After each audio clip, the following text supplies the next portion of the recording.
নমস্কার প্রিয় দর্শক বন্ধু। দেশের লক্ষ লক্ষ কর্মরত প্রাথমিক শিক্ষকদের জন্য সুখবর।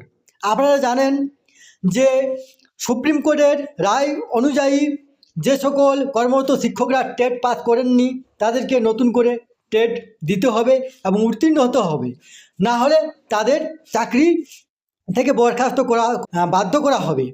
তো এই নিয়ে একটি সুখবর এসেছে যে আমাদের দেশের যে শিক্ষামন্ত্রী ধর্মেন্দ্র প্রধান, তিনি একজন সাংসদ, উত্তরপ্রদেশের সাংসদকে তার এই টেট সম্পর্কে প্রশ্নের উত্তরে একটি প্যাডে লিখে তাদেরকে যে অব্যাহতি, সে টেট থেকে মুক্তি পাওয়ার অব্যাহতির একটি লেটার এসেছে এবং তার পরিপ্রেক্ষিতে আমাদের কাছে একটি সংবাদপত্রের কাটিং এসেছে।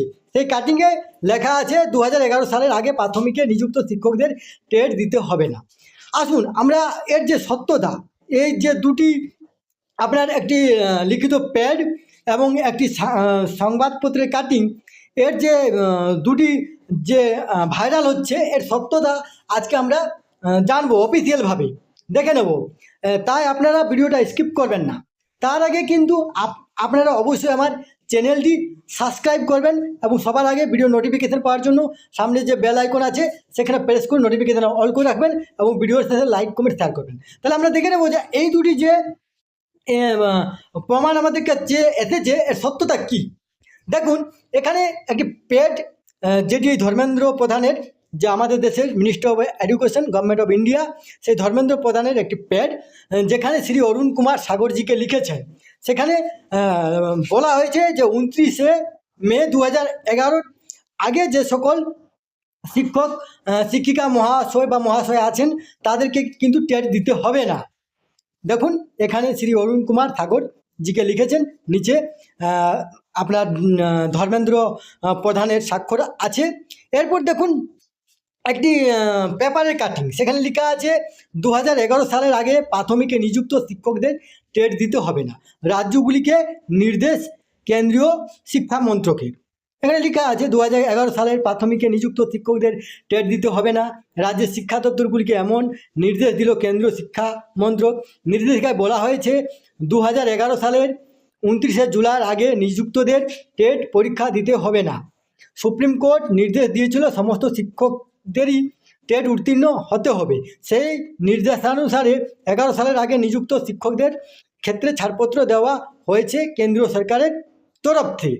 এরপরে আসুন আমরা যে যে সত্যটা যাচাই করব সেটা দেখে নেব। সত্যটা যাচাই করতে গেলে কি করতে হবে, যে দেখুন ওই শ্রী অরুণ কুমার সাগরজি যিনি আছেন, যিনি এই শিক্ষকদের টেট অব্যাহতি দেওয়ার জন্য আপনার শিক্ষামন্ত্রী ধর্মেন্দ্র প্রধানের সাথে দেখা করেছিলেন এবং ওনাকে লিখিত চিঠি দিয়েছিলেন, তার উত্তরে যে চিঠিটা এসেছে সেটাকে সত্যতা যাচাই করার জন্য আমরা কি করব, তাহলে আমরা কি করব, যে অরুণ কুমার সাগরজির যে টুইটার হ্যান্ডেল, সেই টুইটার হ্যান্ডেলে যাব, সেখান থেকে আমরা সত্যতা প্রমাণ করার চেষ্টা করব।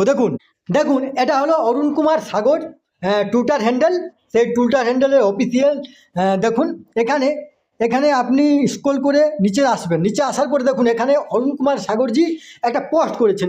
কি পোস্ট করেছেন, যে তিনি শিক্ষামন্ত্রী ধর্মেন্দ্র প্রধানের সাথে দেখা করছেন এবং টেট সম্পর্কে, টেট থেকে অব্যাহতি দেওয়ার জন্য যে আবেদনপত্র করছেন সেটা পোস্ট করেছেন। এবং সেখানে কি পোস্ট করেছেন, একটা কিন্তু পেপার, একটা সাইট পোস্ট করেছেন একটা।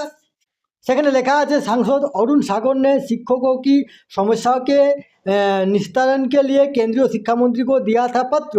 शिक्षा मंत्री ने लिया संज्ञान, संबंधित विभाग को भेजा पत्र। Alert star news. তিনিও কিন্তু অফিসিয়ালভাবে এখনও সেই পত্রটি পাননি, তিনিও কিন্তু একটা নিউজ চ্যানেলকে কোট করেছেন। দেখুন এখানে আমরা ক্লিক করার পরে চলে আসবে একটা পেজ, সেই পেজে লেখা থাকবে দেখুন অ্যালার্ট স্টার নিউজ। সেখানেও ওই লেখা আছে, সেখানেও কিন্তু লেখা আছে सांसद अरुण कुमार सागर ने शिक्षकों की समस्या के लिए के निस्तारण के लिए केंद्रीय शिक्षा मंत्री का दिया था पत्र। शिक्षा मंत्री ने लिया संज्ञान, संबंधित विभाग को भेजा पत्र। টিচারদের অব্যাহতির জন্য দেখা করেছিলেন, তিনি কিন্তু এখনও পত্রটা পাননি এখনও। তাই সেই পত্রটার যে কতটা সারমর্মতা আছে বা কতটা যে বাস্তবতা আছে সেটা এখনও আমাদের কাছে পরিষ্কার নয়। যে বিজেপি সাংসদ অরুণ কুমার সাগর বা অরুণ সাগর এই শিক্ষকদের টেট অব্যাহতির জন্য কিন্তু দেখা করেছেন, পত্র দিয়েছেন, এটা সত্য। কিন্তু যে চিঠিটা এখনও ওনার কাছে আসেনি, পৌঁছায়নি। আমরা অপেক্ষায় থাকব যে এর সত্যতা কতটা।